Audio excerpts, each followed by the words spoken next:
অতীত নিয়ে আর ভাবতে চাই না আমি। যা হওয়ার হয়েছে। নিয়তি বলে মেনে নিয়েছি সবটাই। তবুও বারবার কেন অতীত এসে আমার সামনে দাঁড়ায়? আসলে যেখান থেকে আমরা পালিয়ে বাঁচতে চাই, সেখানেই ঘুরে ফিরে আটকে পড়ি। আমার হয়েছে সেই পুরো আমিটাই বিষণ্ণ হয়ে গেছি। এভাবে কি আদৌ জীবন চলে? বেঁচে থাকা যায়? বাচ্চা পড়াতে গিয়ে ক্লান্ত হয়ে গেছি আমি। সব কাজ সবার দ্বারা হয় না। ধৈর্য আছে আমার। তবে শুধু ধৈর্য এখানে কাজ করছে না। এখানকার অস্বস্তিকর পরিবেশ আমায় নাড়িয়ে তুলেছে। কোনো বাচ্চাই কথা শোনে না। একটা আমি বললে তিনটে বলে। হাসি তামাশা করে আমায় নিয়েই। চরমভাবে বিরক্ত আমি এসবে। সেদিন সহ্য করতে না পেরে কান্না করেছিলাম ক্লাসের মাঝেই। ছেলেকে সেদিন কে যেন বলে দিয়েছিল ওর বাবা বড়লোক, ওখানে থাকলে ভালো খাবার পাবে। আমার কাছে থাকলে নাকি এসবই, অর্থাৎ ডাল ভর্তা খেয়ে থাকতে হবে। মানুষ কত বিবেক ছাড়া হতে পারে। সেই থেকে ছেলের বায়না বাবার কাছে যাব, বাবার কাছে থাকব। মা ভালো না, মা শুধু মারে। মা কি কম দুঃখে মারে? এই ছেলে তো তা বোঝে না। বোঝালাম কাজ হলো না, বাবার কাছেই যাবে সে। রাগে বললাম, যা পারিস কর। একা একা বাবার কাছে চলে যা, ঝাঁটা মেরে তাড়িয়ে দেবে। একবার ঘাড় ধাক্কা দিয়েছে, শিক্ষা হয়নি, আবার বাবা বাবা করছে। ও জেদ দেখিয়ে নিজে নিজেই বস্তির বাইরে গেছে। এক পরিচিত মহিলাকে নাকি বলেছে বাবার কাছে যাবে। সেই মহিলা আবার চেনে সবাইকে। ভেবেছে হারিয়ে গেছে আলিফ। মহিলা হাত ধরে নিয়ে বাড়িতে নিয়ে বড়জার হাতে ছেলেকে দিয়েছে। এরপর চলে গেছে। বাড়িতে নাকি কেউ ছিল না। তটিনী চেকআপে গেছে মায়ের সঙ্গে, আকাশ কাজে। বাড়িতে ওরা দুবুনি ছিল। রিঙ্কি ছেলেটাকে থাপ্পড় দিয়েছে গালে, গাল চেপে ধরে দাগ করে দিয়েছে। ছেলে ভয়ে কাঁদতে কাঁদতে বাড়ি চলে এসেছে একাই। এসে আমায় সব বলেছে। রাগে আমি আরো দুটো বসিয়েছি গালে। গেল কেন? কিছু কি বোঝে নাই ছেলে? এদের পেরে লাভটা কি আমার? এক অশান্তির মাঝে ফোন আসে একটি অপরিচিত নাম্বার থেকে। রিসিভ করতে শুনি রাশেদ ছাড়ের কণ্ঠস্বর। কল কেটে দিলাম তৎক্ষণাৎ। লোকটা আবার কল দেয়, বারবার কল দেয়। বিরক্ত নিয়ে কল রিসিভ করতে 6 বারের বেলায় ঝাঁঝালো কণ্ঠে বলি, সমস্যা কি আপনার? কল কেন দিচ্ছেন বারবার? উনি বলে, প্লিজ, রাগ করবে না। কল না রেখে আমার কথাটি শুনুন। আপনার উপকারেই কল দিয়েছি আমি। আপনি আমার অফিসে কাজ করেছেন, যদিও পুরো মাস করেননি। কয়দিন আগে কাজ ছেড়েছেন। কিন্তু আপনি যে কদিনই ছিলেন, কাজের প্রতি নিষ্ঠা, সততা ছিল আপনার মাঝে। নিজ কাজের পাশাপাশি চেষ্টা করেছেন অপরকে হেল্প করার। অফিসের মিটিংও আপনায় নিয়ে কথা উঠেছিল। বেশ কজন আপনার ব্যাপারে পজিটিভ রিভিউ দিয়েছে। সবাই আপনার চাকরি ছাড়ার কারণ জানতে চাইলে আমি বলেছি, ছোট বাচ্চা নিয়ে কাজ করা আপনার জন্য চাপের হয়ে যাচ্ছে, এই জন্যই ছেড়েছেন। আসলে আমি চাইনি কর্মক্ষেত্রে এই বিষয় ছড়িয়ে আমার বা আপনার সম্মান নষ্ট হোক। কারণ আমি ভুল করেছি, স্বীকার করছি। তো যাই হোক, কাল অফিসে বেতন দেওয়া হবে। মিটিংয়ে আপনার পুরো মাসের বেতন দেওয়ার জন্য আমি আবেদন করেছিলাম। সেটা গৃহীত হয়েছে। আমায় দায়িত্ব দিয়েছে বেতনের। আপনি এসে আপনার টাকাটা নিয়ে যাবেন। ওনার কথা এখনো পুরোপুরি শেষ হয়নি। তার আগে আমি তীব্র স্বরে বলি, কোনো টাকা পয়সার প্রয়োজন নেই। আমি আপনার মুখও হতে চাই না কোনো মতেই। কল রেখে দেই। মেয়েকে কোলে নিয়ে বিছানায় বসি। স্যারের কথাটি আমার মনে ভাসে। চারপাশের পরিস্থিতি নিয়ে ভাবি আমি, এই বাচ্চা পড়িয়ে হবে না আমার। আর কিছুদিন এদের পড়ালে পাগল হয়ে বনে বাজারে ঘুরতে হবে। সবাই তো আর সবটা পারে না। চলার মতো টাকাটা অবধি নেই আমার কাছে। পড়ানোর টাকাটা কেউ ঠিক মতো দেয় না। কেউ বলে মাস শেষে দেব, কেউ বলে পরের সপ্তাহে। এভাবে কখনো সংসার চালানো যায়? ছোট বাচ্চা আছে দুটো আমার। নিজে না খেয়ে একবেলা চলে যায়। বাচ্চাদের না খাইয়ে রাখি কিভাবে? টাকাগুলো পেলে আমার ভালোই হয়। ছোটখাটো কিছু একটা করতে পারবো। এই টাকা আমার ন্যায্য টাকা। আমার পরিশ্রমের পারিশ্রমিক। পুরো মাসেরটা নেব না। যে কদিন কাজ করেছি তার বাবদে টাকা আমি নিতেই পারি। আমার হক এটা। আমার ভাবনার মাঝেই আবারও কল বেজে ওঠে। রাশেদ ছাড়ি কল করেছে। রিসিভ করতেই তিনি বলেন, আমার পুরো কথাটা যেন শুনছেন না তন্নি। টাকাটা আপনার প্রাপ্য। আমি কোনোভাবে আপনার দয়ায় বা করুণা করছি না। কাজ করেছেন, মূল্য নেবেন না? আপনার ভালোর জন্যই কিন্তু প্রস্তাবটা দিচ্ছি আমি। মূলত আমি আমার পাপের প্রায়শ্চিত্ত করতে চাই। আমি জানি আমি অন্যায় করেছি, আপনাকে বিরক্ত করেছি। এই জন্য অনুতপ্ত আমি। সত্যিই তো, অসম্ভব কিছু ভেবেছি আমি। আবেগে ভুল করতে চেয়েছিলাম। আপনি একজন ডিভোর্সি নারী, 2 বাচ্চার মা। আমি অবিবাহিত একটা ছেলে। কিভাবে হতো আমাদের মিল? হলেও বা মেনে নিত এই সমাজ? সবই ছিল আবেগ। আবেগে ভেসেছি সে সময়। বাস্তবতা বুঝছি এখন। ভাগ্যিস তখন আপনি আমার সঙ্গে তাল মেলাননি। না হলে আমার পুরো ভবিষ্যৎ নষ্ট হয়ে যেত। আবেগে একদিন চলে যেত। বাস্তবতার সামনে দাঁড়ালে আমার মতো বদলে যেত। জীবন নষ্ট হতো দুজনের। আমার পরিবারের সম্মান নষ্ট হতো। লোকে আমায় ধিক্কার করত। আপনার কথা শুনে ভালো লাগলো। আবেগ দিয়ে জীবন চলে না। বুঝতে পারলেই ভালো। দুনিয়া এত সহজ না। বিয়ে পুতুল খেলা নয়। জি, তা আমি ভালো করেই বুঝে গেছি। আপনাকে বলা হয়নি। আমার বিয়ে ঠিক হয়েছে আমার কাজিনের সঙ্গে। সামনের মাসে বিয়ে আমাদের। দোয়া করবেন। তবে আপনার থেকে ক্ষমা না পাওয়া পর্যন্ত আমার ঠিক শান্তি হচ্ছে না। যদি মন থেকে আমায় ক্ষমা করেন তো টাকাটা নিয়ে আমায় শুভেচ্ছা জানিয়ে যাবেন। আমি বললাম, ঠিক আছে, কাল অফিসে আসবো আমি। উনি তৎক্ষণাৎ বলে, আরে না না, অফিস আসতে হবে না। আসলে আপনার ভালো যেমন বলেছিল কে, তেমন শত্রু কিন্তু আছে। অফিসের মাঝে আপনার অনেক শত্রু আছে। এবার আপনি যদি অফিসে এসে টাকা নেন, অন্য সবার সঙ্গে অথবা একাই, কেউ যদি দেখে তো আবার বাজে কথা বলবে। বলবে, পুরো মাস কাজ না করে কিভাবে আপনি বেতন পাচ্ছেন? সাধারণত এমন সুযোগ সবাই পায় না। আমার জন্য আপনার ভীষণ সমস্যা হয়েছে এই জন্য। এবং আপনার কাজের প্রতি সততা দেখে এই সিদ্ধান্ত নেওয়া হয়েছে। লোকে তো আর এটা বুঝবে না। মুখ দিয়ে বাজে একটা কথা বললে ঠেকানো যাবে না। আমার বিয়ে ঠিক হয়েছে।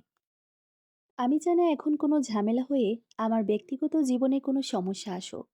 আপনি বরং বিকেলে অফিসের পেছনে যে একটা পুরাতন বাড়ি আছে, সেখানে এসে দাঁড়াবেন। আমি টাকা দিয়ে চলে আসব। এবং কালকের পর থেকে আপনার সঙ্গে আমার আর কোনো কথা থাকবে না।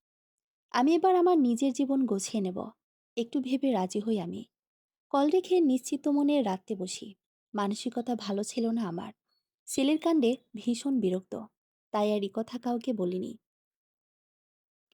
রাত পার হয়ে সকাল হয়। ঘুম থেকে উঠতেই দেরি হয়েছে আমার। দৌড়ে লতাপার ওদিকে গেলাম। কিন্তু তাকে পেলাম না। সে কাজে চলে গেছে। ভেবেছিলাম লতা আপাকে বিষয়টি জানাবো। ওনাকে সঙ্গে নিয়ে যাব। একা যেতে ভয় হয় আমার। কি আর করার। অপেক্ষাই করি বরং। চাচিকে দাঁড়িয়েছি। তিনি যেতে বললেন। দুপুর গড়িয়ে বিকেল হলো। আমি তৈরি হয়ে ছেলে মেয়ে নিয়ে লতাপার ঘরের সামনে দাঁড়িয়ে রইলাম। কিন্তু তার আসার নাম নেই। সন্ধ্যা হয়ে যাচ্ছে। আধার ঘনিয়ে আসছে। স্যার কল করেছে কবার। আমি শুধু আসছি আসছি বলে ঠেকিয়ে রেখেছি। এরই মাঝে এলো লতা আপার স্বামী। আমায় দাঁড়িয়ে থাকতে দেখিয়ে শুধায় তিনি। বলি, তাকে বিষয়টি। উনি বলেন, তোমার আপা যে বাড়ি কাজ করে সেই বাড়ি আজ অনুষ্ঠান। ছেলের বিয়ে। কাজের চাপ মেলা। ফিরতে অনেক রাতে। এর যে বরং রিক্সা করে যে টাকাটা নিয়ে এসো। আমার রিক্সা নিয়ে যেতে পারতাম, কিন্তু রিক্সাটা সবে চার্জে দিয়ে এসেছি ওস্তাদ বাড়ি। বাধ্য হয়ে আমি নিজেই গেলাম। টাকাটা প্রয়োজন আমার। রিক্সা করে সোজা সেই পুরনো বাড়ির সামনে গেলাম। ভাড়া দিয়ে নেমে ভেতরে ঢুকলাম। স্যার দাঁড়িয়ে আছে দেখলাম। আমি এক হাতে মেয়েকে নিয়ে হাঁটছি। ছেলে পেছন পেছন আসছে। স্যারের সামনে দাঁড়িয়ে বললাম, যা বলার দ্রুত বলুন। হাতে বেশি সময় নেই আমার। রাত হয়ে আসছে। স্যার মুচকি মুচকি হাসি আর বলে, কেমন আছেন? জি ভালো। আর কোনো কথা বলি না আমি। চেহারায় স্পষ্ট রাগ আমার। স্যার সবে পকেটে হাত দিয়েছে। এরই মধ্যে কজন লোক মহিলা বেরিয়ে এলো আড়াল থেকে। অফিসেরই মানুষ এগুলো। কিন্তু এরা এখানে কি করছে? সবাই ফিস ফিস শুরু করলো। আমি হতবম্বের মতো তাকিয়ে আছি। কিছুই বুঝছি না। স্যারও দেখলাম চুপ। ওই মহিলাকেও দেখলাম, চম্পা নাম যে। উনি চড়া গলায় বলেন, হাতে নাতে আজ ধরা পড়েছে। আমি আগেই বলেছিলাম, এই মেয়ের চরিত্র খারাপ। স্যারের পিছনে শুধু ঘুরঘুর করেছে কাজ বাদে। বড়লোকের ছেলে দেখে গলায় ঝুলে পড়ার চেষ্টা। এখানে এসেছে লুকিয়ে দেখা করতে। কাজও ছেড়েছে সেই জন্য। ফ্যাক্টরিতে আমরা দেখলে সমস্যা হবে, এই জন্য গোপনে এসেছে দেখা করতে। আমি চিৎকার করে বলি, এসব কি বলছেন আপনি? না জেনে কেন কথা বলছেন? আমি টাকা নিতে এসেছি। এই তো বের হলো আসল চেহারা। টাকার জন্য স্যারকে ফাঁসাচ্ছে এই মেয়ে। ওনার সঙ্গে সঙ্গে অন্যরাও তাল মেলালো। মুহূর্তের মাঝে গোলযোগ তৈরি হলো। ধীরে ধীরে লোক বাড়তে শুরু করলো। নানান জনে নানান কথা বলছে। আমি বোঝানোর চেষ্টা করলাম, এমন কিছুই না। আমার কথা কেউ শোনে না। সবার কথা। বেতন নেওয়ার হলে দিনে আসতাম আমি। রাতে কেন এলাম? স্যারও বোঝাতে চাইল। কিন্তু কাজ হলো না। আশেপাশে রিয়াং ছেলেরা এসে ভিড় করলো। উপায়ন্তর না পেয়ে আমি কাঁদতে আরম্ভ করলাম। কি করব কিছুই বুঝছি না। স্যার আমার সামনে এসে বলছে উনি কিছুই জানে না এই বিষয়ে, ওনাকে ফাঁসানো হচ্ছে। আমি জবাব দিই না কোনো। মহিলা কজন আমায় বিশ্রী ভাষায় গালি দিতে লাগে। নষ্টা থেকে শুরু করে দেহ ব্যবসায়ী পর্যন্ত বলেছে। এসব সহ্য করতে না পেরে চিৎকার করি আমি। পুলিশ ডাকতে চাই। ওরা বলে, তোমরা পুরনো বাড়িতে নষ্টামি করবে আর আমরা বললেই দোষ। ডাকো পুলিশ, আমরাও বলবো এদের নোংরামো। ছেলে আমার ভয় পাচ্ছে, এত মানুষও চিৎকার দেখে ভয়ে কাঁদছে, আমায় জড়িয়ে ধরে আছে। ছেলেকে নিয়ে সরে আসতে চাইলাম আমি, ওরা যেতে দিল না। কজন মহিলা বাজেভাবে আমায় টেনে ধরে, হাত ঝাংটা দিয়ে তাদের সরিয়ে দিই আমি। ভিড়ের মাঝখান থেকে একজন থাপ্পড় বসে আমার গালে। সুযোগের সদ্ব্যবহার আর কি। এবার যেন আমি আরো বেশি ঘাবড়ে গেলাম, থরথর করে কাঁপতে লাগলাম। এখানে কেউ পরিচিত নয় আমার। কে শুনবে আমার কথা? কে বুঝবে আমায়? সব যেন আগে থেকেই পরিকল্পনা করা ছিল। না হলে এরা আসলো কোথা থেকে হঠাৎ? লুকিয়েছিল হয়তো। বেশি ঝামেলা বাঁধিয়েছে চম্পা। উনি তেল থেকে তাল বানিয়ে লোকসম্মুখে প্রকাশ করছে। সম্পূর্ণ দোষ দিচ্ছে আমার ওপর। কিসের এত শত্রুতা ওনার সঙ্গে আমার? নাকি সবটাই চাল? যুবক ছেলেগুলো এসে স্যারকে ঘিরে ধরে। স্যারকে দেখলাম কাকে যেন কল দিচ্ছে বারবার। হইচই শুরু হয় ভীষণ। এক ছেলে স্যারের কলার চেপে ধরে। স্যার নিজেই নিজেকে ছাড়িয়ে পরিবেশ সামাল দেওয়ার চেষ্টা করে। জোর গলায় বলছে আমাদের কোনো দোষ নেই, কিন্তু কেউ শোনে না আমাদের কথা। আরও গালাগালি করে দ্বিগুণ। এক বয়স্ক মতো লোক বলে এদের বিয়ে দেওয়া হোক, সঙ্গে 20,000 টাকা জরিমানা। এবার আমি মাথায় হাত দিয়ে নিচে বসে পড়ি। স্যার দৌড়ে আসে আমার কাছে। ব্যতিব্যস্ত হয়ে বলে, আপনি ভয় পাবেন না তন্নি, আমি দেখছি কি করা যায়। আমরা নির্দোষ। আমি চেঁচিয়ে উঠে বলি, সব আপনার জন্য হয়েছে। আপনি প্রথম থেকে আমার ক্ষতি করতে চেয়েছেন। স্যার কোনো জবাব না দিয়ে ভিড়ের মাঝে যায়। টাকা দিয়ে ম্যানেজ করার চেষ্টা করছে দেখলাম, তবে কাজ হলো না। সবার একটাই কথা, ধরা যেহেতু পড়েছে বিয়ে করতেই হবে, সঙ্গে জরিমানাও দিতে হবে। স্যার অনেক চেষ্টা করলো, কিন্তু পরিবেশ আরও হাতের বাইরে যেতে লাগলো। মানুষ বাড়তে লাগে আরও। আমি একপাশে নিশ্চুপ বসেছিলাম, নিঃশব্দে চোখের পানি মুছতেছিলাম। মেয়ে কোলে তখনও, ছেলে পাশেই বসে আছে, ভয়ে তটস্থ। এরই মাঝে কল দেয় লতা আপা। এক টুকরো আশার আলো খুঁজে পাই আমি। দ্রুত রিসিভ করি কল। লতা আপা প্রশ্ন করে, কোথায় তুমি তন্নি? এত দেরি হচ্ছে কেন আসতে? মাত্র ফিরলাম আমি। তোমার ভাই বলল, তুমি নাকি আমার জন্য অপেক্ষা করে করে অনেকক্ষণ হলে বেরিয়েছ। কি হয়েছে? আশপাশ থেকে এত শব্দ কিসের? ঠিক আছে তো তুমি? আমি টুকরে কেঁদে উঠে বলি, আপা গো, আমার সব শেষ। আমার সব সম্মান শেষ। এইটুকু বলতে পারিনি। এক মহিলা আমার ফোন কেড়ে নিয়েছে। শাড়িটাও কেড়ে নিয়েছে। বিয়ের প্রস্তুতি নিচ্ছে তারা। আপা কলে ছিল তখনও। মহিলা ফোনে কানে নিয়ে বলে, আপনার বোন লাং নিয়ে ধরা পড়েছে। আপা কিছুই বোঝে না। মহিলা আপাকেও গালি দেয়। ভেবেছে আপা আর নিজের বোন। আমার শিক্ষা নিয়ে তাকে কটূক্তি করে। আপা কোনো মতে অ্যাড্রেস নিয়ে কল কেটে দেয়। বিয়ের জন্য হইচই করে সকলে। আমি ছেলেকে বুকে চেপে ধরে বসে আছি। স্যার এসে বলে, কি করবেন তন্নি? পরিস্থিতি হাতের বাইরে চলে গেছে। আমি শত চেষ্টা করেও পারছি না। কিছু বড় ভাইদের জানাতে চাচ্ছি, কিন্তু ফোনটাও দিচ্ছে না ওরা। ধীরে ধীরে মানুষ বাড়ছে আরো। কি হবে এবার? আমি জবাব দিলাম না কোনো। ছেলেকে নিয়ে শুধু কাছি। এর মাঝে লতা আপা আসে। আপাকে দেখেই এত শক্ত করে জড়িয়ে ধরেছি, যেন দম বেরিয়ে যাবে। চিৎকার দিয়ে কান্না শুরু করেছি। আপার স্বামী আমার মেয়েকে ছেলেকে নিজের কাছে নেয়।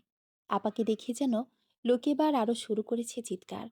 আপা আমায় থামিয়ে সকলের উদ্দেশ্যে বলেন, কি হয়েছে আমাদের খুলে বলুন। চারপাশ থেকে ঘিরে ধরে অমনি। এক একজন এক এক কথা বলে। আমি শুধু আপার হাত দুটো ধরে অশ্রুসিক্ত নয়নে বলি, বিশ্বাস করুন আপা, আমি কিচ্ছু জানি না এসবের। আপা আমায় আশ্বাস দিয়ে বলেন, আপনারা যে এত কথা বলছেন, তার কোনো প্রমাণ আছে? প্রমাণ আমরা হাতে নাতে পেয়েছি। এক ছেলে মেয়ে এই ভর সন্ধ্যায় এখানে দেখা করতে আসে কোন যুক্তিতে? যদি প্রয়োজন থাকতো সোজা অফিসে যেতে পারত। তা না করে এই শুনশান জায়গা আসার মানে কি? আমি বলি, উনি আমায় ডেকেছিলেন টাকা নিতে কাজের। আমি যে ওনার ফ্যাক্টরিতে কাজ করেছি, এটা তো এখানের অনেকেই জানে। সেই টাকাটাই নিতে এসেছি আমি। চম্পা বলেন, সবই মিথ্যা। ধরা পড়লে সবাই এসবই বলে। কাজ করেছে ফ্যাক্টরিতে, টাকা নেবে ফ্যাক্টরি এসে, ফাঁকা জায়গায় এসে কিসের লেনদেন? এছাড়াও এর মেয়ের সমস্যা প্রথম থেকেই। স্যারকে দেখে কেমন ছুকছুক করতো। স্যারকে দেখতাম ডাবল ডাবল বিরিয়ানি দেয়, গাড়িতে করে অফিস নিয়ে আসে, আরও কত কি। তখনই আমার সন্দেহ হয়েছিল। এবার তার প্রমাণ পেলাম। সকলকে দেখলাম ওনার কথায় তাল দিচ্ছে। বিয়ে দেওয়ার হিড়িক ওঠে এবার। আমি ভয়ে আপার পেছন দাঁড়াই, আড়াল হই। ওনার স্বামী বোঝানোর চেষ্টা করে, কিন্তু কিছু হয় না তাতে। লতা আপা বলেন, বিয়ে দেবেন বললেই কি বিয়ে হয়? ওর দুটো ছেলে মেয়ে আছে। সবকিছু এত সহজ নয়। বিয়ে কোনো ছেলে খেলা নয়। ওর সঙ্গে ওর বাচ্চার ভবিষ্যৎ জড়িয়ে আছে। আপনারা হুট করে এমন সিদ্ধান্ত নিতে পারেন না। প্রয়োজনে বিচার ডাকুন। বড় যা যে বিচার দিবে সেটাতে রাজি আছি আমরা। যদি তন্নির কোনো ভুল থাকে তাহলে ও শাস্তি পাবে। কিন্তু এভাবে হুট করে একটা সিদ্ধান্ত নেওয়া যাবে না। ওরও জীবন আছে। আপনারা এভাবে কিছু চাপিয়ে দিতে পারেন না। এবার সবাইকে চুপ দেখলাম। আপা আমার হাত ধরে বলল, তন্নিকে আমরা নিয়ে যাচ্ছি। কাল বিচার বসিয়ে আমাদের ডাকবেন।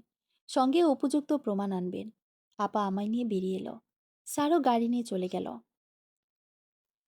আমার ফোনটা লতা আপার স্বামী নিল। কিছুক্ষণের মাঝে কি হয়ে গেল। বাড়ি ফিরে এসেছি। পুরো পথ কেঁদেছি আমি। চোখের পানি বাঁধ ভেঙেছে। নিজেকে শেষ করে দিতে ইচ্ছে করছে আমার। বাড়ি এসে কাঁদলাম চিৎকার করে। আমার কান্না শুনে সকলে এগিয়ে আসে। লতা আপা কোনো মতে আমায় ঘরে নিয়ে যায়। সবাইকে বুঝিয়ে বাড়ি পাঠায়। চাচি দৌড়ে আসে। আপা তাকে সবটাই বলে। ওনারা আমায় ধৈর্য ধরতে বলে। পাশে আছে বলে সাহস দেয়। প্রায় রাত 11টার দিকে লতা আপা চলে যান। খাইনি আমি। ওনারা আমায় খাওয়ানোর চেষ্টা করেছে। কাঁদতে কাঁদতে খাওয়ার রুচি নেই।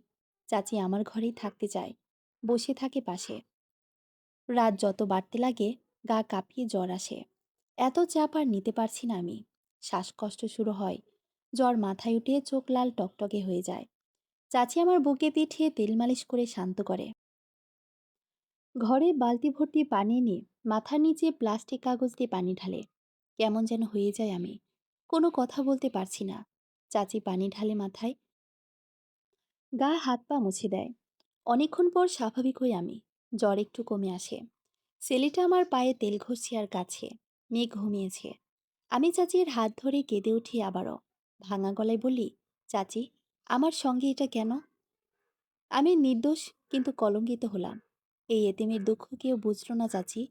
আপনি আমায় গলা টিপে মেরে ফেলুন, অথবা দড়ি দিন, ফাঁসি দিয়ে মরি আমি। এ জীবনের আর কোনো মূল্য নেই আমার। চাচিও কাছে আমার দুঃখে। কোনো জবাব দিতে পারে না সে। রাত 2টো অবধি থাকে সে। এরপর নাতনির জন্য চলে যায়। মেয়েটা ঘরে একা ছিল। সারাটা রাত নির্ঘুম যায় আমার। থেমে থেমে কেঁদে উঠি।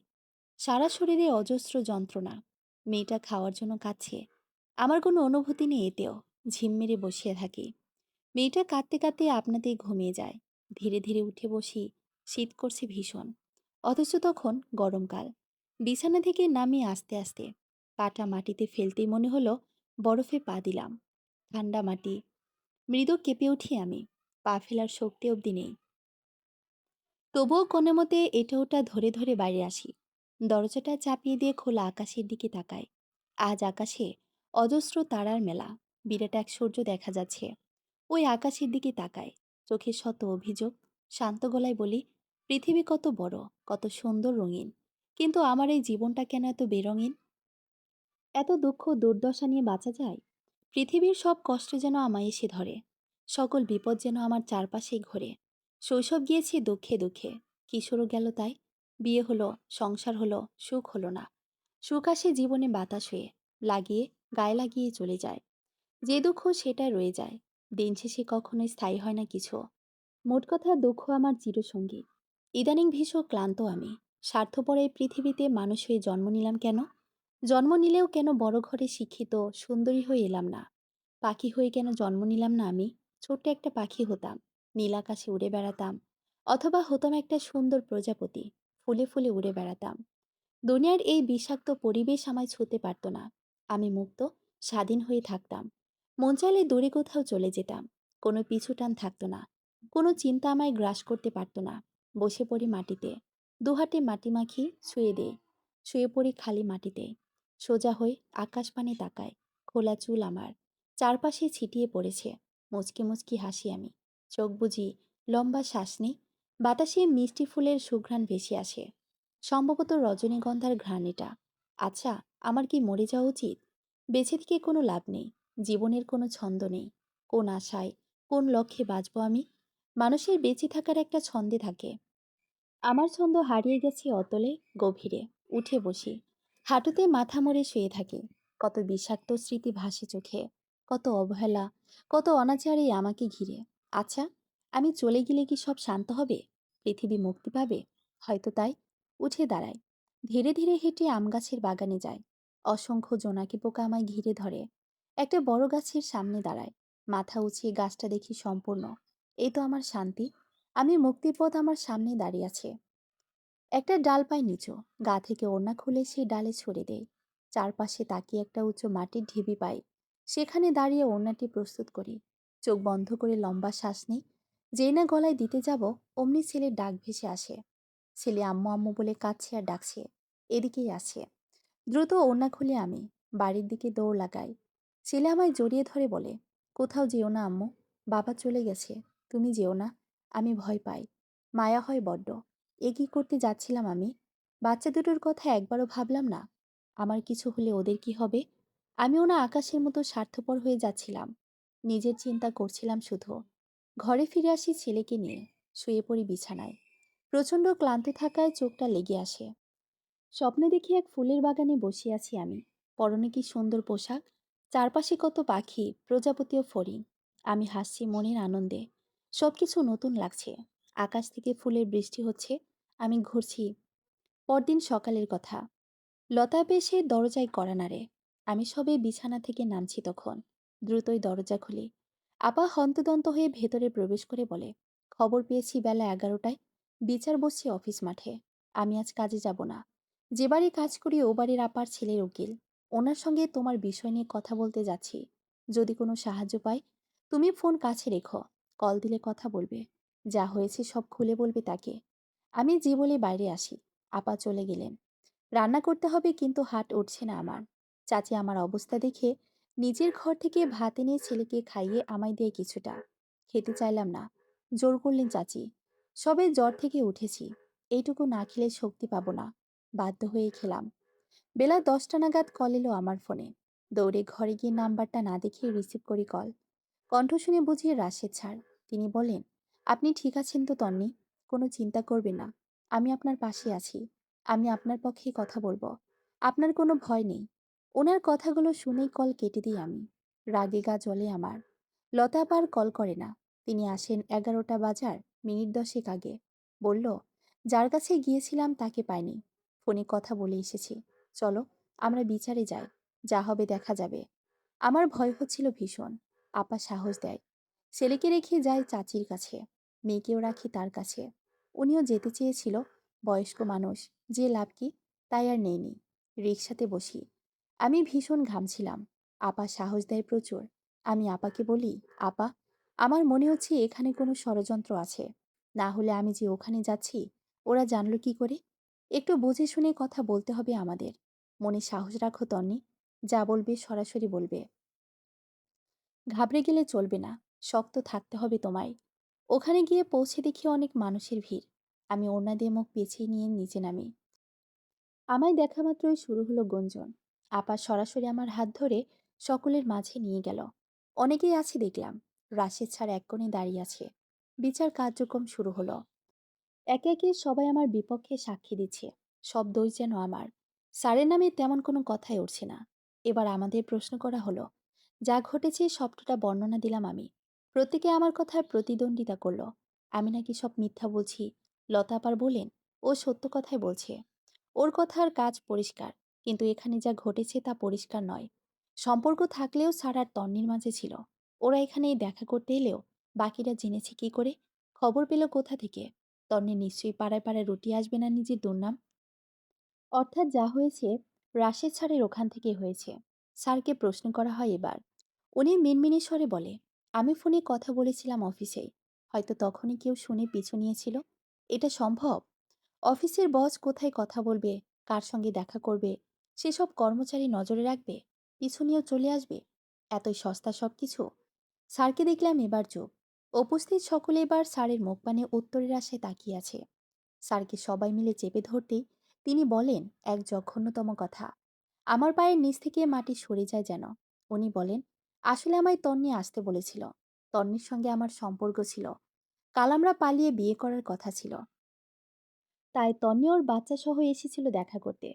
যেহেতু বিয়ে করার কথা, তাই আমি আমার অফিসের কজনকে বিয়ের সাক্ষী দেওয়ার জন্য সবটা জানিয়েছিলাম। ওরাই হয়তো ছড়িয়েছে বিষয়টা। কিন্তু বিশ্বাস করুন, তন্নির কোনো দোষ নেই। ও বা আমি জানতামও না এমনটা হবে। হলে কখনোই ওখানে দেখা করতে আসতাম না। স্যারের কথা শেষ হতে না হতেই উপস্থিত সকলে আমার দিকে তেড়ে আসে। স্যার আসে দৌড়ে, সবার সামনে দাঁড়ায়, আমার রক্ষা করার মিথ্যা নাটক করে। ব্যথিত কণ্ঠে বলে, প্লিজ, ওকে কেউ কিছু বলবেন না। আমরা একে অপরকে ভালোবাসি। আমাদের কোনো দোষ নেই। রাগে জ্বলে ওঠে আমার গা। ওনাকে পেছন থেকে ধাক্কা দিয়ে ফেলে দিই আমি। চিৎকার করে বলি, জানোয়ার কোথাকার! মিথ্যা বলিস কোন সাহসে? তোর সঙ্গে আমার কিসের সম্পর্ক? চরিত্রহীন একটা লোক, অসভ্য পুরুষ মানুষ। তোকে জুতো পেটা করা উচিত। স্যার তেড়ে আসতে নিলে সবাই তাকে আটকে দেয়। তিনিও নিচু গলায় বলেন, কাজটা ঠিক করলে না তন্নি। আমি তোমায় বাঁচাতে চেয়েছিলাম ভালোবাসি বলেই। নিজে মার পর্যন্ত খেতে চেয়েছি তোমার জন্য। সেই তুমি কিনা লোক সমাজে আমায় অস্বীকার করে যা তা বললে। আমার ভালোবাসার কোনো দাম নেই তোমার কাছে। ভালোবেসে ঘর বাঁধতে চেয়েছিলাম তোমায় নিয়ে। আমার সম্মান নিয়ে খেলা করলে তুমি। এবার আমিও আই তোমার ভাববো না। আমি উত্তেজিত হয়ে পড়ি, প্রচণ্ড চিৎকার করি। লতাপা আমাকে শান্ত করার চেষ্টা করে বলেন, কোনো প্রমাণ আছে এসবের? একটা মেয়ের নামে কোন সাহসী মিথ্যা অপবাদ দিচ্ছেন আপনি? অবশ্যই প্রমাণ আছে। আমার অফিসের প্রতিটি লোক সাক্ষী। তন্নি আমার কাছ থেকে আলাদা সুবিধা পেয়েছে। লোকে একটা খাবার পেলে সে পেয়েছে দুটো। কোনো সম্পর্ক বা না থাকলে এত কিছু সম্ভব? এছাড়া উনি আমার সঙ্গে কত জায়গায় ঘুরতে গেছে। আমরা বিয়ের পরিকল্পনা করেছিলাম বেশ আগেই। সেজন্য এক এতিমখানায় অবধি গিয়েছিলাম ওর বাচ্চাদের রাখতে। কিন্তু তন্নি রাজি হয়নি বিধায় ভালোবাসার জন্য ওর বাচ্চা সহ মেনে নিয়েছিলাম আমি। আপনারা বিশ্বাস না করেন, সে এতিমখানার মহিলাকে ডাকুন। তিনি বলো তন্নি আমার সঙ্গে গিয়েছিল কিনা। এছাড়াও আমরা রেস্টুরেন্টে দেখা করেছি, ওর বাড়ির পাশে দেখা করেছি। অনেকে আমাদের দেখেছেও। বিষয়টি ছড়িয়ে যাচ্ছিল বলেই কিন্তু আমরা বিয়ের সিদ্ধান্ত নিয়েছি। এখন এত মানুষ দেখে তন্নি পোল্টি মারছে। যদি ওর সঙ্গে আমার সম্পর্কই থেকে না থাকে, শুধুমাত্র আমার কথায় কেন ভর সন্ধ্যায় নির্জনে দেখা করতে আসে? এছাড়াও আমার ফোন চেক করুন। অসংখ্য কল লিস্ট আমাদের। প্রতিনিয়ত কথা হয়েছে আমাদের। সাধারণ একজন কর্মচারীর সঙ্গে মানুষ এত কথা বলে? অন্যদের জিজ্ঞেস করুন, তাদের সঙ্গে আমার এত কথা হয় কিনা। রাত বিরেতে যখন সময় পেয়েছি কথা বলেছি। সম্পর্ক না থাকলে কথাই বা বলেছে কেন? দেখাই বা করলো কেন? আজ সকালেও কথা হয়েছে আমাদের। বিশ্বাস না করলে ওনারই ফোন চেক করুন। ভালো না বাসলে কেন আমি ওনার দোষ নিজের কাঁধে নেব? ডেকেছিলে তো উনিই আমায়। শুরুতেই একথা বলে কিন্তু আমি কাটিয়ে দিতে পারতাম। কিন্তু আমি তা না করে ওকে বাঁচানোর চেষ্টা করেছি। আমি চিৎকার করে সব মিথ্যা বলতে লাগলাম। কেউ শুনছে না আমার কথা। বিচারের লোকেরা বলছে, সত্যি তো, ছেলেটার কথায় যুক্তি আছে। লতাপা কিছু বলতে চেয়েও পারছে না। সবাই মিলে মিথ্যা সাক্ষী দিচ্ছে আবারও। কেউ কেউ বলছে আমাদের অপ্রস্তুত অবস্থায় নাকি দেখেছে। আরও কত কি। সম্পূর্ণ দোষটা এলো আমার ঘাড়ে। আমি টাকার লোভে রাশিদের সঙ্গে সম্পর্ক করেছি। এবার ঝামেলা হয় প্রতারণা করেছি ভালোবাসার নাম করে। আমি অর্থলোভী, চিটার, চরিত্রহীন একটা মেয়ে। এটাই আমার ব্যবসা। সম্পর্ক করে অর্থ লুটি, ধনী ছেলেদের ফাঁসায়। এবার আর বিয়ে নয়, গালে কালি মাখবে আমার। লতা আপা প্রতিবাদ করে, কোর্টে যেতে চায়। এ বিচার মানবে না বলে জানায়। আমায় টেনে নিয়ে বেরিয়ে আসতে লাগে। আমি অনুভূতিহীন মৃত মানুষের মতো শুধু টানাটানি সহ্য করছি। কোথা থেকে দুটো মহিলা এসে আমার গায়ে কাঁধা ছুঁড়ে মারে। গলায়ও পেটে এসে লাগে আমার। প্রচণ্ড ঝামেলা তৈরি হয়। মারামারির পর্যায় হয়। যে যার মতো পালিয়ে যেতে লাগে। সুযোগ পেয়ে আপা আমায় ছো দিয়ে রিকশায় উঠিয়ে নেয়। রাস্তা দিয়ে যায়। আর যে দেখে সে বলে দুশ্চরিত্রা। বাড়ি পৌঁছে অমন ভাবে বস্তিতে ঢোকেই জ্ঞান হারায়। পানি ঢালে কজনে। পুরো বিষয় ছড়িয়ে গেছে। আমায় নিয়ে বিচার হয়েছে এটা সবাই জেনে গেছে। যার বাচ্চারা পড়াতো তারা এসে বলে, এর কাছে আর ছেলে মেয়ে পড়াবো না। ইনি নিজেই নোংরামো করে বেড়ায়, আমাদের বাচ্চাদেরও তাই শিখাবে। সবই শুনি আমি। আমার নামে চারপাশে চিৎকার করছে। আলিফ দৌড়ে আসে কাছে, আমায় ধাক্কিয়ে বলে, আম্মু, ওরা কি বলছে? তুমি নাকি ধরা পড়েছ। সবাই বলছে তোর মা ধরা পড়েছে। তুমি কি চুরি করতে গিয়েছিলে আম্মু? তোমার গায়ে কাদা কেন? লোকে তোমায় কি ধরে মেরেছে কালকের মতো? ছেলের কথার কোনো জবাবই দিতে পারিনি আমি। লতা আপা ছেলেকে ধমক দিয়ে সরিয়ে দেয়। আমায় পানি ঢালে। মহিলারা মিলে ঘেরাও করে সেখানেই গোসল করিয়ে দেওয়া হয়। কাপড় বদলে আপা আমায় ঘরে নিয়ে আসে। বিছানায় বসিয়ে পানি খেতে বলে। আমি খাই না, কাঁদছিও না, নিশ্চয় বসে আছি। আপা কাঁদতে বলে, শরীর ধরে ঝাঁকায়। বাধ্য হয়ে থাপ্পড় পর্যন্ত বসায় গালে। তবুও কাঁদি না আমি, শুধু ফ্যাল করে তাকিয়ে থাকি। বস্তির মাঝে আমায় নিয়ে নানান কথা হচ্ছে। বেশিরভাগ আমার বিপরীতে কথা বলছে। আমায় ভালো ভেবেছিল, আমি আসলে ভীষণ বাজে। আগের সম্পর্কের জের ধরেও দোষ দেয় আমারই। আমার জন্যই নাকি আমার সংসার ভেঙেছে। আমি খারাপ, প্রতিটি কথায় কানে আসে আমার।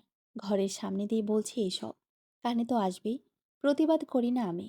মনে মনে সৃষ্টিকর্তাকে শুধু ডাকছি আমার কিছু হয়ে যেতে, অথবা মাটি ফাঁক হোক, আমি ঢুকে যাই। ছেলেমেয়ে কারো চিন্তাই নেই আমার মনে। জানেন, লোকে আমার মৃত মা বাবা নিয়ে পর্যন্ত বাজে কথা বলছে। যারা তাদের দেখেও নি কোনোদিন, তারাই বলছে আমার মা বাবা নাকি নোংরা কাজ করত, এজন্য আমি এমন হয়েছি। অথচ আমার মা ছিলেন হাফেজা, বাবাও ভীষণ ধার্মিক। সন্তান হিসেবে ইচ্ছে ছিল মৃত মা বাবার নাম উজ্জ্বল করব। আজ কিনা আমার জন্যই আমার নিরাপদ মা বাবাকে লোকে এত বাজে কথা বলছে। লতাপার মেয়ে ঘরে আসে। এসে তার মাকে বলে, মা, আলিফের মায়ের কি হয়েছে? বাইরে সবাই বলছে ওর মা বাজে মহিলা, ওর মায়ের সঙ্গে যেন আমরা আর না মিশি, তাহলে নাকি আমরাও খারাপ হয়ে যাব।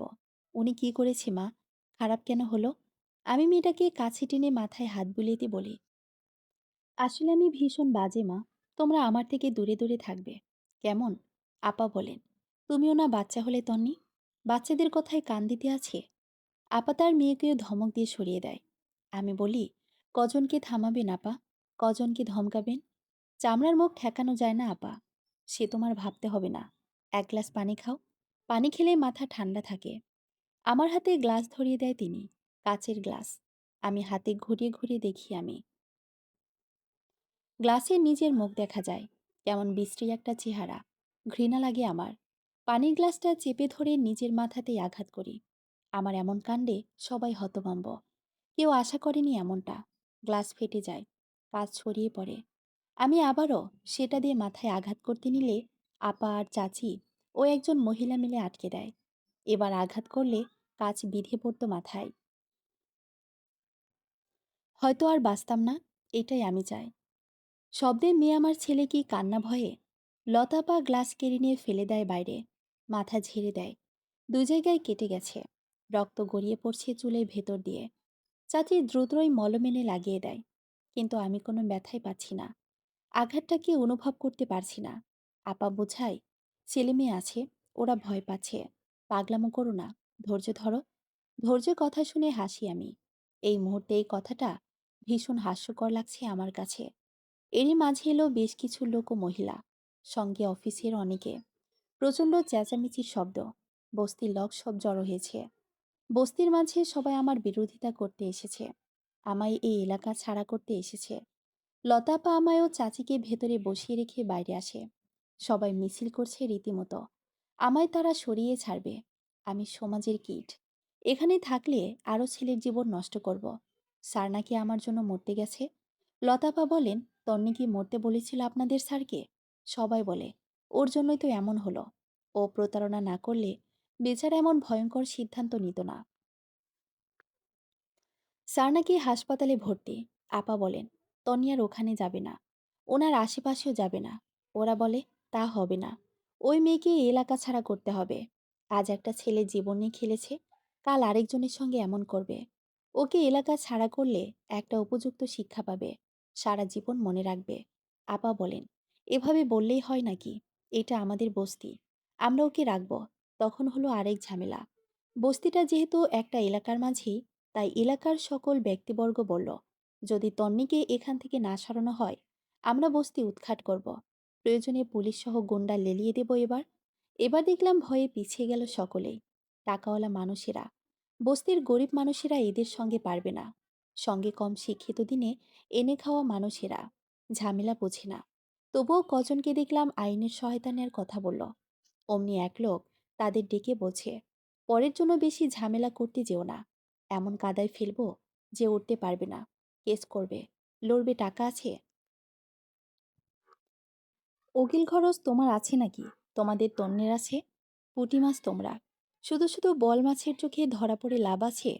এর চেয়ে যেমন শান্তিতে আছো তেমন থাকো। ধীরে ধীরে পিছিয়ে যেতে লাগে সকলে। নিজের খেয়ে কী বা পরের মোস্তারায়। তাও এই বস্তির মানুষগুলো আমার জন্য দুটো কথা বলেছে। লতাপা ছাড়ছে না হাল। তিনি তর্ক করছেন। এক সাহেবী বেশে লোক এগিয়ে এসে বলল, তোমার স্বামী আমার ভাড়ার রিক্সা চালায় না? রিক্সা চালকের বউ হয়ে এত বড় বড় কথা বলছো? স্বামীর রিক্সাটা চলে গেলে কি করবে? কি দিয়ে চালাবে সংসার? পেটে পাথর বেঁধে থাকতে হবে। না খেয়ে থাকলে তন্নি এসে খাবার দেবে না। নিজের চিন্তা নিজে করো। ঝামেলায় জড়িয়ে বিপদ ডেকে এনো না। বড় মাথারা জড়িয়ে আছে এখানে। তোমাদের বস্তির মানুষের চোপা পেরে উঠবে না কখনোই। এক ব্যাগ টাকা ছড়ালে সবার মুখ বন্ধ হবে। সুতরাং সরে দাঁড়াও। আমাদের কাজ আমাদের করতে দাও। লতাপার স্বামীকে দেখলাম দূরে দাঁড়িয়ে ইশারা করছে চুপ করতে। পরিস্থিতি হাতের নাগালে যেতে দেখে চাচি বেরিয়ে এসে হাত জোর করল সবার সামনে। বলল, দয়া করে মেয়েটাকে মুক্তি দিন। যা হওয়ার হয়েছে, ও শাস্তি পেয়েছে। এবার তো অন্তত রেহাই দিন। মেয়েটা এতিম, কেউ নেই আমরা ছাড়া। দুধের বাচ্চা নিয়ে কোথায় যাবে মেয়েটা? একটু দয়া করুন আপনারা। এক লোক বলেন, এসব পাপ করার আগে ভাবা উচিত ছিল। এখন পাপ যেহেতু করেছে, শাস্তি পেয়েছে, আরও পাবে। চূড়ান্ত শাস্তি হবে ওর। আপনার বেশি দরদ হলে আপনাকে সহ তাড়ানো হবে। আপনার দোকান, ঘরটা কিন্তু আমার জায়গার উপর। গরিব বলে ছাড় দিয়ে রেখেছি। বেশি ক্যাচাল করলে দোকান উঠিয়ে দেব কিন্তু। ভিক্ষা করেও ভাত পাবেন না তখন। চাচি চুপ হয়ে গেল। এরই মাঝে আসি খালা। তিনিও অনুরোধ করে বলে, মেয়েটা বড্ড ভালো, আপনারা ওকে ছেড়ে দিন। ওর সঙ্গে এত বড় অন্যায় করবেন না। একজন মহিলা বলেন। এ এলো আরেক চামচা। এ এসেছে নীতির কথা বলতে, যার নিজের নীতিই ঠিক নেই। লতাপাকে আর চাচিকে সবাই যাতা বলতে লাগলো। আমার খারাপ লাগছে, কাজের সঙ্গে নাকি তারাও যুক্ত। এবার আর চুপ থাকলাম না আমি। মেয়েকে কোলে উঠিয়ে বের হলাম ঘর থেকে। চাচি দৌড়ে এসে বলে, তুমি কেন বের হলে তন্নি? ঘরে যাও, আমরা দেখছি তো। আমি জবাব দিলাম না কোনো। সোজা হাঁটলাম। ছেলের হাত ধরলাম। লোকে প্রচণ্ড চিৎকার শুরু করলো। আমায় বাজে কথা বলল। এক একজনের এক এক কথা। আমি প্রতিবাদ করলাম না তাতেও। রাস্তার দিকে হাঁটা ধরলাম। লতা আপার চাচিও আমার পিছু পিছু আসতে লাগলো। আমায় ডাকছে ভীষণ, কিন্তু শুনছি না আমি। কজন ছেলে আমায় নিয়ে হাসাহাসি করতে লাগে। ঢিল ছুরি মারে গায়ে। পিঠে লাগে ভীষণ। ছেলে গায়ে লাগে দুটো। ছেলে ব্যথায় আর্তনাদ করে ওঠে। তবুও হাঁটি আমি। মেইন রাস্তায় আসি। কজন মহিলা আমায় দেখিয়ে ফিসফিস করে বলে, দেখ, এটা সেই তন্নি। অফিসের স্যারের সঙ্গে নষ্টামি করতে গিয়ে ধরা পড়েছে। মেয়েটা একেবারে লজ্জা ছাড়া। না হলে দেখ, এখনো রাস্তা দিয়ে হাঁটছে। আমি হলে কখন গলায় দড়ি দিতাম। এই মেয়ে বাচ্চা দুটোর জীবনও নষ্ট করছে। কলঙ্কের দাগ একেবারে গায়ে লাগলে সারা জীবনই থাকে। বাচ্চা দুটো যখন বড় হবে, মায়ের জন্য লোকসমাজে মুখ দেখাতে পারবে না। সবাই বলবে, নষ্টা মহিলার ছেলে মেয়ে। পুরো ভবিষ্যৎ শেষ বাচ্চাগুলোর। আমি তাকালাম তাদের দিকে। তারা আমার তাকানো দেখিয়ে চলে গেল। ছেলের দিকে তাকাই একবার। ফ্যালফ্যাল করে বাচ্চাটা চেয়ে আছে আমার দিকে। একটা রিক্সা পেলাম সামনে, তাতেই উঠে বসি। লতা আপার চাচি দৌড়ে আসতে লাগে। আমি রিক্সাওয়ালাকে রিক্সা ছাড়তে বলি। রিক্সা চলতে শুরু করে। চাচি ও আপা আমায় ডাকে চিৎকার করে। থামতে বলে। আমি থামি না। পেছন থেকে আপা উচ্চস্বরে বলে, তোমায় ফিরতে হবে তন্নি। যোগ্য সম্মান নিয়ে ফিরবে। যারা আজ তোমায় পাথর ছুঁড়ে তাড়িয়ে দিল, তারাই যেন তোমায় ফুল দিয়ে বরণ করে নেয়। কিছু পাপের কথার জবাব দিতে হবে তোমায়। কাজ দিয়ে দেবে সেই জবাব। যে কলঙ্কের বোঝা কাঁধে নিয়ে আজ বস্তি ছাড়লে, সেই কলঙ্ক যেন তোমার জীবনে সম্মানের রাস্তা তৈরি করে দেয়। আমরা তোমার অপেক্ষায় থাকবো তন্নি। আপার কথাগুলো আমার কানে ঝনঝন করে বাজে যেন। রাস্তা দিয়ে যতই লোকে আমায় হাত দিয়ে ইশারা করে করে বাজে কথা বলে। কেউ বলে এমন মেয়ে আমার ঘরে হলে নিজ হাতেই খুন করতাম। জন্মের সময় এর বাবা মা ভুল করেছে, গলায় লবণ না দিয়ে। তখন মরে গেলে অন্তত আজ এই করুণ পরিণতি হতো না। এই মেয়ে শুধু নিজের না, বাচ্চার জীবনও নষ্ট করেছে। ওর জন্য ওর বাচ্চারা ভালোভাবে বাঁচতে পারবে না কোনোদিন, মাথা তুলে দাঁড়াতে পারবে না। আমি শুধু হাসি সামান্য, কিছু বলার নেই। রিক্সা চলে, চালক জিজ্ঞেস করে কোথায় যাবেন। আমি বলি সামনে। আরও সামনে যাই। চালক আবারও শুধায় কোথায় যাবেন। আমি বলি আরও সামনে। অনেকটা পথ পাড়ি দিই আমরা। ছেলে চুপচাপ বসে আছে পাশে। এক পর্যায়ে রিক্সা চালক বিরক্ত ও ক্লান্ত হয়ে রিক্সা থামায়। এত দূর এসেছি যে ওনার বাড়ি যেতে লস হয়ে যাবে, কোনো যাত্রী পাবে না ওখানকার। তিনি চোখ গরম করে বলেন, পাগল নাকি আপনি? কোথায় যাবেন বলেন না কেন? শুধু সামনে সামনে করেন। আর কত সামনে যাব? আপনাকে সামনে নিতে গিয়ে আমার পুরো গাড়ির চার্জ প্রায় শেষ। এবার বাড়ি পৌঁছাতে পারলে হয়। আপনার কোনো ধারণা আছে কত দূর এসেছি? আপনাকে রিকশাতে তোলায় ভুল হয়েছে আমার। এবার জরিমানা দিন। আসা যাওয়া দুটোর ভাড়ায় দিতে হবে আপনায়। দিন 400 টাকা। আমি কিছুক্ষণ ওনার দিকে তাকিয়ে থেকে ওনার প্যাচ করলাম। ভেতরে 200 টাকা মাত্র। এটাও ততিনি দিয়েছিল ছেলেকে। এই টাকাটাই বাড়িয়ে দিলাম তার নিকট। লোকে মহা রাগান্বিত। পুরো টাকা না নিয়ে কিছুতেই যেতে দেবে না আমায়।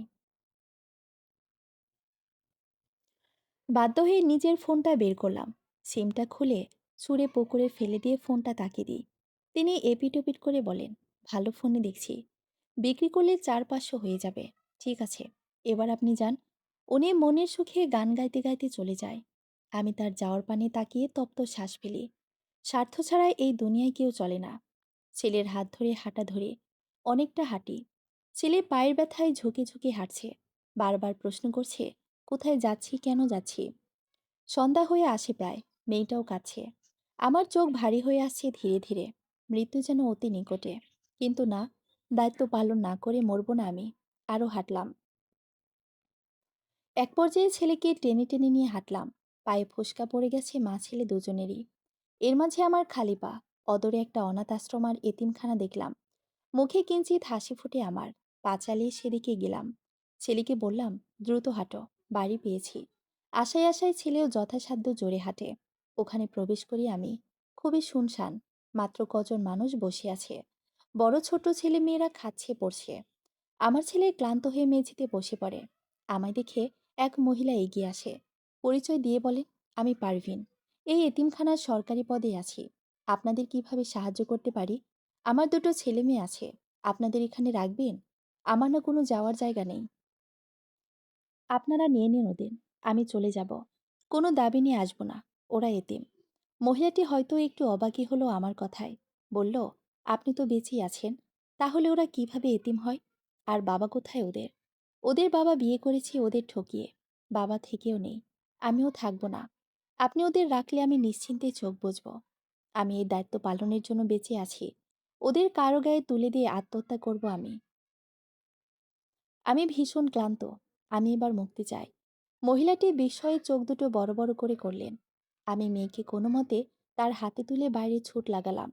মহিলা চিৎকার করে বলে, ওনাকে ধরো কেউ, উনি ঠিক নেই। সবাই পিছু নেয় আমার। পারভিন মহিলাটিও মেয়েকে কার যেন কোলে দিয়ে ছুটে আসে। রাস্তা দিয়ে একটা বড় ট্রাক আসছিল। অন্ধকারের মাঝে আমি সেই ট্রাকের সামনে দাঁড়াই। ড্রাইভার হঠাৎ আমায় দেখে ব্রেক কষতে চেয়েও পারে না। হর্ন দেয়। অনেকটা কাছে চলে আসে ট্রাকটি। মনে মনে ছেলেমেয়ের ছবি ভেসে ওঠে চোখে। সৃষ্টিকর্তার নাম নেই, যে না ট্রাকটির সঙ্গে আমার লাগতে যাবে। তার আগে কেউ হাত ধরে জোরে টান দেয়। দূরে ছিটকে পড়ি আমি। জ্ঞান হারাই সঙ্গে সঙ্গেই। এরপর কি হয়েছে কিচ্ছু জানি না। প্রায় মাঝরাতে জ্ঞান ফিরে আমার। গায়ে প্রচণ্ড জ্বর। পাশেই দেখি সে পারভিন নামের মহিলা ও আমার ছেলে বসে আছে। আমায় তাকাতে দেখেই মহিলাটি প্রচুর বকে আমায়। তিনি বাঁচিয়েছেন আমায়। কি হয়েছে জানতে চায়। আমি কাঁদতে কাঁদতে সবটা বলি তাকে। সব শুনে তিনি নিজেও চোখ চোখ দিয়ে পানি টলমল করছে। উঠে দাঁড়িয়ে আমার পিঠে হাত রেখে বলে, সত্যি অনেক হৃদয় বিদারক ঘটনা ঘটেছে তোমার সঙ্গে। তোমায় বলার মতো ভাষা নেই। তবুও বলবো, ধৈর্য ধরো। এবার তো তোমার এমনিতেই নেই। ওপারও বিসর্জন দিও না। সব ভুলে যাও যদিও সম্ভব নয়, তবুও বলছি, আজ থেকে সব ভুলে যাও। জীবনকে সুযোগ না কাজে লাগাও। আজ থেকে তুমি এখানেই থাকবে। তোমার কোনো অতীত নেই। তোমার আছে শুধু একটা ভবিষ্যৎ, যা তোমার ছেলেমেয়ে ও নিজেকে ঘিরে। অতীতের সঙ্গে সব সম্পর্ক ছিন্ন করো আজই। তুমি এখানে থাকবে আমার বোন হয়ে। আমি তোমার বড় আপা। আমার সহকারী হয়েই থাকবে। কাজ করবে, খাবে, ঘুমাবে, ব্যাস। বাকি যা করার ধীরে সুস্থে করবে। তুমি কি রাজি আছো? আমি কৃতজ্ঞতা ভরা দৃষ্টিতে তাকাই তার দিকে। এতিমখানার প্রতিটি মানুষের সঙ্গে আমি পরিচিত হই। ওখানকার বাচ্চারা আমার সঙ্গে বেশ ভাব জমায়। খুবই মিশুক ছেলে মেয়ে। বড় অনেক মেয়েরা আছে সেখানে। তারা আমার বিষয়ে জেনে আমায় সাহস দেয়। তন্নি মা ডাকে আমায়। আমি তাদের কাছে অনুরোধ করি আমি গোসল করতে চাই। মূলত অতীত ছেড়ে ফেলতে চাই শরীর থেকে। নিজেকে খুবই নোংরা লাগছে আমার। পবিত্র হতে চাই। ওনারাও রাজি হয়। আমার শরীর ভীষণ দুর্বল ও আঘাতপ্রাপ্ত ছিল। তাই পারভিন আপা নিজ দায়িত্ব আমায় গোসল করিয়ে দেন। পুরনো কাপড় সহ কানের একটা দুলো চুলে ক্লিপ খেলে ফেলে দেই। শুধু ফেলে দেই না, আগুনে পুড়িয়ে দেই। ওনাদের দেওয়া পোশাক পরি আমি। রাতের খাবারে সবাই আমায় নিয়ে যায়। খেতে চাই না আমি। সকলে এক লোকমা করে মুখে তুলে খাইয়ে দেয়। কত যত্ন করে আমায়। চুল শুকিয়ে গেলে তেল দিয়ে দেয় মাথাতে।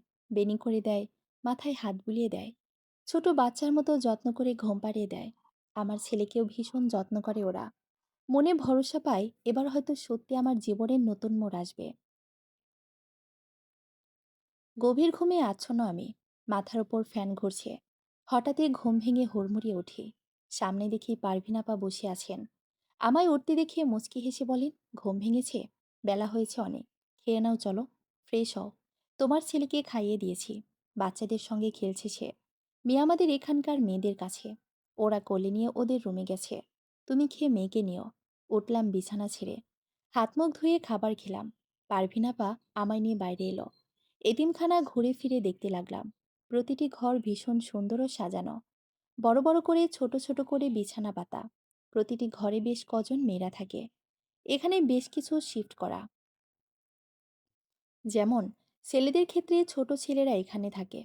কত বছর হলে যেন ওদের অন্য এতিমখানায় দেওয়া হয়, যেখানে শুধু ছেলেরাই থাকে। মেয়েরা ছোট থেকেই এখানে থাকে। প্রাপ্তবয়স্ক হলে সে যদি বলে বিয়ে করবে, তাহলে এতিমখানা থেকেই পাত্র দেখে বিয়ে দেওয়া হয়। মা বাবা ছাড়া এতিম মেয়েগুলোই বিয়ে বা দেবে কে? অনেকে আবার বাহিরে পড়তে চায়। সুযোগ সুবিধা পেলে তাদের পাঠানো হয়। তবে এক্ষেত্রে চুক্তিবদ্ধ হয়। এটাকে এক প্রকার মহিলা এতিমখানা বলে। এতিমখানার পাশাপাশি এর ভেতরেই শিক্ষার ব্যবস্থা রয়েছে। বিভিন্ন সংস্থা থেকে বইসহ যাবতীয় যা লাগে লেখাপড়ায় তা পাঠানো হয়। বেশ কিছু ফান্ড আছে সহযোগিতা করার জন্য। বিভিন্ন বিষয়ে শিক্ষা লাভের জন্য আলাদা শিক্ষকেরা আছে, যারা কজন এখানে থাকে। আবার কেউ কেউ বাইরে থেকে আসে।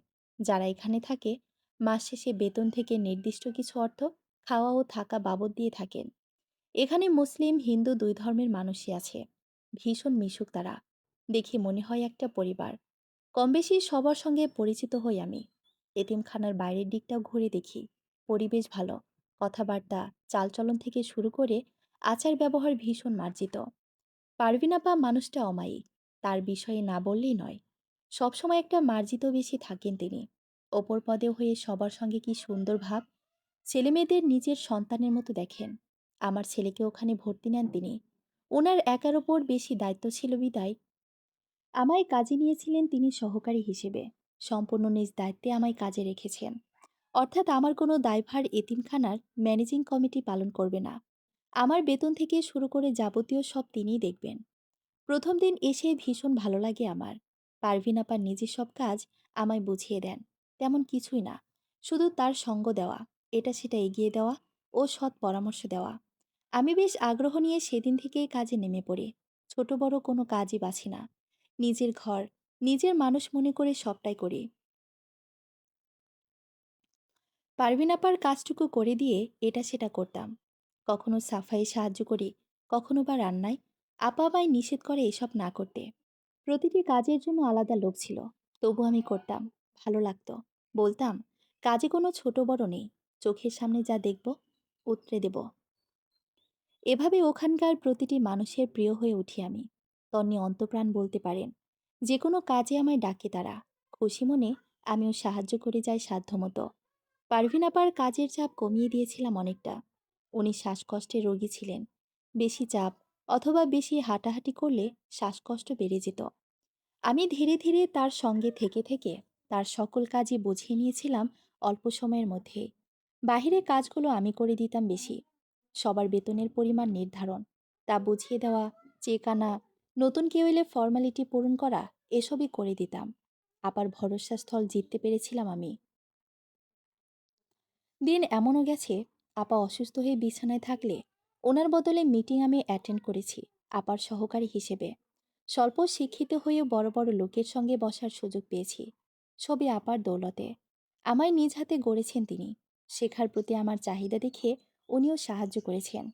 আসলে মানুষ চাইলে সবই সম্ভব, প্রয়োজন শুধু ইচ্ছা শক্তির। মাসের একটা নির্দিষ্ট দিনে এতিমখানায় কমিটির লোকেরা আসতো। নতুন ফান্ড থেকে শুরু করে নতুন বাচ্চা, শিক্ষক, কর্মচারী ও সবকিছুর হিসাব নিতেন তারা। সেখানেও আপার হয়ে সবটা আমি বলতাম। আমার প্রতিটি কথা এবং কাজ কাগজে কলমে পরিষ্কার ছিল বিধায় তারাও আমার প্রতি সন্তুষ্ট ছিল। 1 মাসের মাথাতে আমার চাকরি সেখানে পাকাপোক্ত হয়ে যায়। আপার পাশের আসনেই আমার স্থান দেওয়া হলেও তাতে আমি রাজি হইনি। আমার মনে হয়েছে এত আপার অসম্মান হবে। যদিও আপা চেয়েছে আমি তার আসনে বসি, সে অবসরে যাক, কিন্তু আমি চাইনি এটা। বলেছি আপার স্থানে আপাই থাকুক, তিনি যোগ্য এটারই। প্রয়োজনে তার কাজ আমি করে দেব। তবুও মাথার ওপর ওপর বটবৃক্ষের ছায়ার মতো সে থাকুক। কোনো বিপদে পড়লেই যেন তার কাছে ছুটে যেতে পারি আমি, আশ্রয় নিতে পারি তার কাছে। আপা বলেছেন তিনি পাশে থাকবেন সব সময়। আমি এ কাজের যোগ্য বলেই আমায় দায়িত্ব দেওয়া হচ্ছে। আমি আমার সিদ্ধান্তে স্থির। আপাকে থাকতেই হবে, অন্যথায় আমি যেমন আছি তেমনই থাকব। আমার এই যোগ্যতা, দক্ষতা সবটাই তার জন্য। সে পাশে না থাকলে আমি কখনোই এতদূর পৌঁছাতে পারতাম না। আমার মতো মেয়েদের কাছে এই ধরনের চাকরি আকাশ ছোঁয়া স্বপ্ন। সেখানে আমি কোনো সার্টিফিকেট ছাড়া শুধুমাত্র নিজের হাতের কাজ দ্বারা এটা অর্জন করেছি। আমায় যিনি গড়েছেন তার স্থানে আমি যেতে পারবো না কখনোই। সে থাকুক আমার গুরু হয়ে, আমি তার ছায়াতলে আরও শিখতে চাই। শেষ পর্যন্ত বাধ্য হয়ে আমার কথা মেনে নেয় কর্তৃপক্ষ। পারভিন আপার জুনিয়র পদে নিযুক্ত হই আমি। মাস শেষে ভালো অঙ্কের টাকা পায়। আমার অবস্থা বিবেচনা করে এতটাও ভাবিনি কখনো। চাওয়ার চেয়ে অনেক বেশি পেয়েছি। খাওয়া ও থাকা খরচ বাবদ টাকা দিতে চাইলে আপা নিষেধ করে। জোর করি আমি। সবার মতোই আমিও এই ছোট এতিমখানার ভালো কাজের একটা ভাগিদার হতে চাই। আমাদের মতো কর্মীদের বেতন দিয়েই এতিমখানার বাজার সদাই করা হতো। কমিটি থেকেও দিত কিছুটা। পুরো মাস বাচ্চাদের খাওয়ার টাকা এভাবেই ওঠানো হতো। এমন সুযোগ পায় কজনে? একটা মহৎ কাজে জড়িয়ে নিজেকে একটু ধন্য করতে চায়। আমার জেদের কাছে হার মেনে আপাও রাজি হলো আমার প্রস্তাবে। তবে খুব সামান্য অর্থই নির্ধারণ করা হয় আমার জন্য। আমার চেয়েছিলাম আমার টাকার 3 ভাগই দিয়ে দেব। সেখানে আপা নেন 1 ভাগ মাত্র। তিনি নিজে একটা ব্যাংক অ্যাকাউন্ট থেকে দেন আমার নামে। বলে মাস শেষে যে টাকা থাকবে অ্যাকাউন্টে রাখবে। তোমার দুটো বাচ্চা আছে, তাদের ভবিষ্যতের কথা ভাবতে হবে। সময় সারা জীবন একরকম যায় না। সঞ্চয় করে রাখো, কাজে লাগবে। তোমার না লাগুক, বাচ্চাদের লাগবে। ভালো কোথাও পড়াতে গেলে টাকার প্রয়োজন। তাই এখন থেকেই গোছানো শুরু করে দাও। চলবে। গল্প বড় যা, 9ম পর্ব। পরবর্তী পর্ব পড়ার আমন্ত্রণ রইল। ধন্যবাদ সবাইকে।